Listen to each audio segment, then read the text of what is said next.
അതായത് ഹേമ കമ്മിറ്റി റിപ്പോർട്ടിൻ്റെ മേൽ സംസ്ഥാന സർക്കാർ ഏകദേശം 5 വർഷമാണ് അടയിരുന്നതായി നമുക്കെല്ലാവർക്കും അറിയുന്നത്. പക്ഷേ ആ റിപ്പോർട്ട് ഹൈക്കോടതിയുടെയും വിവരാവകാശ കമ്മീഷൻ്റെയും ഇടപെടലിൻ്റെ ഭാഗമായി സംസ്ഥാന സർക്കാരിന് പുറത്തുവിടേണ്ടി വന്നു.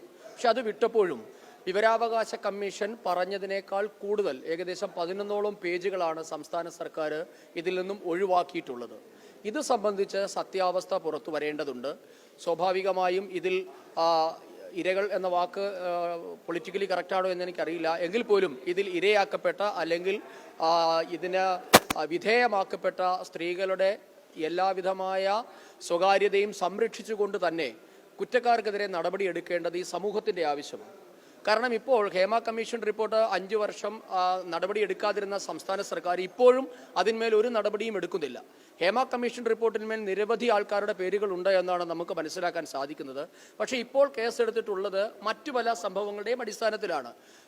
ഹേമ കമ്മിറ്റി റിപ്പോർട്ട് പുറത്തു വന്നതോടുകൂടി ധൈര്യം കിട്ടിയ ചില ജൂനിയർ ആർട്ടിസ്റ്റുകളും നടിമാരും ഒക്കെയാണ് ഇപ്പോൾ പരാതിപ്പെടുന്നത്. പക്ഷേ ഹേമ കമ്മിറ്റി റിപ്പോർട്ടിൽ പറഞ്ഞിരിക്കുന്നത് ആരൊക്കെയാണ്, അവർക്കെന്താണ് സംസ്ഥാന സർക്കാരുമായിട്ടുള്ള ബന്ധം, ഇതേ സംബന്ധിച്ച് പൊതുസമൂഹത്തിന് അറിയേണ്ടതായിട്ടുണ്ട്. ആ ഒരു സാഹചര്യത്തിലാണ് ഇതിൽ ദേശീയ വനിതാ കമ്മീഷന്റെ ഇടപെടൽ ഭാരതീയ ജനതാ പാർട്ടി ആവശ്യപ്പെടുന്നത്. കാരണം ഇപ്പോൾ നാം മനസ്സിലാക്കുന്നത് ഏകദേശം 11ഓളം പേജുകളിലുള്ള പേരുകൾ സംസ്ഥാന സർക്കാർ രഹസ്യമാക്കി വെച്ച് അതിന്മേൽ ഏതെങ്കിലും തരത്തിലുള്ള ബാർഗെയിനിങ് രാഷ്ട്രീയം നടത്തുന്നുണ്ടോ, ഏതെങ്കിലും പ്രമുഖന്മാരുമായി സംസ്ഥാന സർക്കാർ രഹസ്യമായ ഇടപെടലുകൾ നടത്തുന്നുണ്ടോ എന്ന സംശയം പൊതുസമൂഹത്തിനുണ്ട്. അതുകൊണ്ട് ഹേമ കമ്മിറ്റി റിപ്പോർട്ട് തീർച്ചയായും അതിന്മേൽ പരാമർശിക്കപ്പെടുന്ന എല്ലാവരുടെയും പേരിൽ നടപടിയെടുക്കേണ്ടത് പൊതുസമൂഹത്തിൻ്റെയും സ്ത്രീ സുരക്ഷയുടെയും കാര്യത്തിൽ ഏറ്റവും അത്യാവശ്യമാണ്. അതിന് ഒരു ഇടപെടൽ ആവശ്യപ്പെട്ടുകൊണ്ടാണ് ഇന്ന് ഭാരതീയ ജനതാ പാർട്ടിയുടെ സംസ്ഥാന കമ്മിറ്റി അംഗം കൂടിയായ PR ശിവശങ്കർജി അടക്കമുള്ള ഞങ്ങൾ ഇന്ന് ദേശീയ വനിതാ കമ്മീഷന്റെ മെമ്പർ സെക്രട്ടറിയെ കാണുന്നത്. അവരോട് ഞങ്ങൾക്ക് ആവശ്യപ്പെട്ടിട്ടുള്ള, ഞങ്ങൾ കൊടുക്കുന്ന നിവേദനത്തിലുള്ള പ്രധാനപ്പെട്ട ആവശ്യം ഹേമ കമ്മിറ്റി റിപ്പോർട്ട് പൂർണ്ണമായും ദേശീയ വനിതാ കമ്മീഷൻ വിളിച്ചു വരുത്തണം. സംസ്ഥാന സർക്കാരിൻ്റെ കസ്റ്റഡിയിലുള്ള ഹേമ കമ്മീഷൻ റിപ്പോർട്ട് വിളിച്ചു വരുത്തുക. അതോടൊപ്പം തന്നെ ദേശീയ തലത്തിൽ ഒരു അന്വേഷണ സംഘം ദേശീയ വനിതാ കമ്മീഷൻ കോൺസ്റ്റിറ്റ്യൂട്ട് ചെയ്ത് ഇത് സംബന്ധിച്ചിട്ടുള്ള ഇതിൽ പരാമർശിക്കപ്പെട്ടിട്ടുള്ള എല്ലാവരുടെയും പേരിൽ നടപടി വേണമെന്നാണ് BJPയുടെ ആവശ്യം.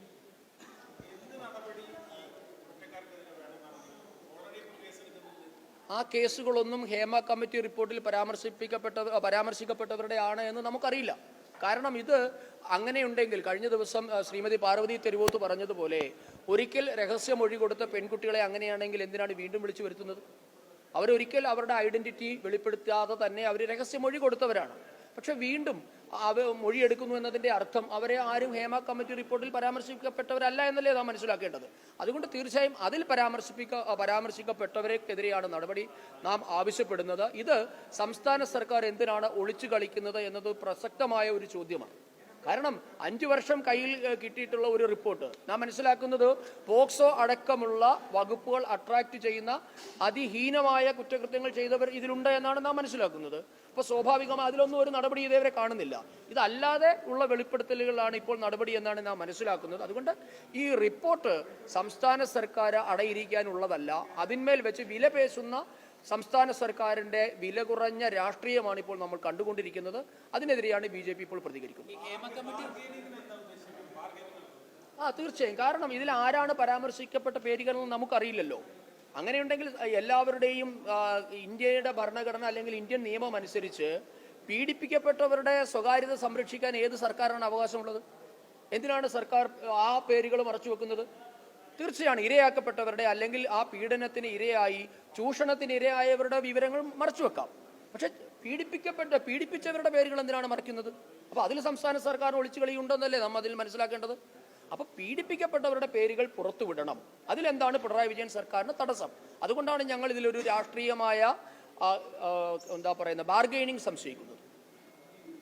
ഈ ഹേമ കമ്മിറ്റി റിപ്പോർട്ടിനപ്പുറം ഇപ്പോൾ ചില നടിമാരുടേതായ ചില, അതായത് സിനിമയിൽ ചൂഷണം ഇരയാക്കപ്പെട്ടു, അത് നടൻ മുകേഷിനടക്കം ആ കേസ് എടുത്തിരിക്കുന്ന ഒരു സാഹചര്യം കൂടിയുണ്ട്. തീർച്ചയായും അത് സർക്കാർ ഗത്യന്തരമില്ലാതെ നടപടി എടുത്തതാണല്ലോ. ഇപ്പോൾ ശ്രീ മുകേഷിന്റെ കാര്യത്തിൽ ശ്രീ മുകേഷിനെതിരെ കേസെടുക്കണമെങ്കിൽ ഈ ഒരു വെളിപ്പെടുത്തലിന്റെ ആവശ്യം കാത്തിരിക്കേണ്ട ആവശ്യമൊന്നുമില്ല. അദ്ദേഹത്തിന്റെ 2 ഭാര്യമാര്, ആദ്യ ഭാര്യയായ ശ്രീമതി സരിതയുടെ വെളിപ്പെടുത്തൽ തന്നെ മുകേഷിനെ ആജീവനാന്തം തടവിലിടാൻ പറ്റിയ വകുപ്പുകൾ അട്രാക്ട് ചെയ്യാൻ പറ്റുന്ന വെളിപ്പെടുത്തലാണ് ശ്രീമതി സരിത നടത്തിയത്. എത്ര വർഷമായി? അതിനുശേഷം ഇപ്പോൾ മുകേഷിനെതിരെ ഒരു കാസ്റ്റിംഗ് കൗച്ച് ആരോപിച്ചു വന്ന ഒരു പെൺകുട്ടി, അതും 5 വർഷം മുമ്പ് നമ്മൾ ട്വിറ്ററിൽ കൂടിയും സാമൂഹ്യ അന്ന് ആ മീ2 ക്യാമ്പയിൻ നടന്നപ്പോഴും മുകേഷിനെതിരെ വെളിപ്പെടുത്തലുണ്ടായിരുന്നല്ലോ. സംസ്ഥാന സർക്കാർ ഒന്നും ചെയ്തില്ല. അപ്പോൾ സംസ്ഥാന സർക്കാർ ഇക്കാര്യത്തിൽ രാഷ്ട്രീയം നോക്കി, മുഖം നോക്കി സർക്കാരിന് വേണ്ടപ്പെട്ട ആൾക്കാരെ സംരക്ഷിക്കുക എന്ന നടപടിയാണ് സ്വീകരിച്ചു വരുന്നത്. പക്ഷേ ഇപ്പോൾ ഗത്യന്തരമില്ലാതെ കേസെടുത്തു. പക്ഷേ എന്താണ്, LDF പൂർണ്ണമായും ചേർന്ന് മുകേഷിന് എല്ലാവിധ പിന്തുണയും പ്രഖ്യാപിച്ചില്ലേ? അപ്പോൾ അതുകൊണ്ട് ഇതിനകത്ത് രാഷ്ട്രീയം കളിക്കുകയാണ് സംസ്ഥാന സർക്കാർ. രാഷ്ട്രീയം മാറ്റിവെച്ചിട്ട് നമുക്ക് ഇത്തരം ഇക്കിളിപ്പെടുത്തുന്ന കഥകളല്ല വേണ്ടത്. കൃത്യമായിട്ടുള്ള പീഡകർ അല്ലെങ്കിൽ കുറ്റക്കാർ ശിക്ഷിക്കപ്പെടണം. അതാണ് BJP. ഈ മുകേഷിന്റെ ഇത്തരത്തിലുള്ള ഒരു പരാതി BJPക്ക് ക്ലിയർ ആണ് നിലപാട്. പക്ഷേ എന്തുകൊണ്ട് കേന്ദ്രമന്ത്രി സുരേഷ് ഗോപിയെ ഇക്കാര്യം ഒന്നും നിങ്ങൾക്ക് പറഞ്ഞു ബോധ്യപ്പെടുത്താൻ കഴിയുന്നില്ല? അല്ല, അത് സംസ്ഥാന അധ്യക്ഷൻ തന്നെ അതിൽ നിലപാട് വ്യക്തമാക്കിയിട്ടുണ്ട്. പാർട്ടിയുടെ നിലപാട് ബഹുമാനപ്പെട്ട സംസ്ഥാന അധ്യക്ഷൻ പറഞ്ഞിട്ടുണ്ട്. അതിനപ്പുറത്തേക്ക് നമുക്കൊരു നിലപാടില്ല. സംസ്ഥാന അധ്യക്ഷൻ എന്താണോ പറഞ്ഞത് അതാണ് BJP നിലപാട്. അപ്പോൾ ശ്രീമാൻ സുരേഷ് ഗോപി പറഞ്ഞതിനെപ്പറ്റി അദ്ദേഹത്തിൻ്റെ സഹപ്രവർത്തകൻ, അദ്ദേഹം സിനിമ നടൻ അല്ലെങ്കിൽ ചലച്ചിത്ര താരം എന്ന നിലയിലായിരിക്കും അദ്ദേഹം പ്രതികരണം നടത്തിയിട്ടുണ്ടാകുക. പക്ഷേ പാർട്ടിയുടെ അഭിപ്രായം സംസ്ഥാന അധ്യക്ഷൻ പറഞ്ഞതാണ്, അത് കൃത്യമാണ്.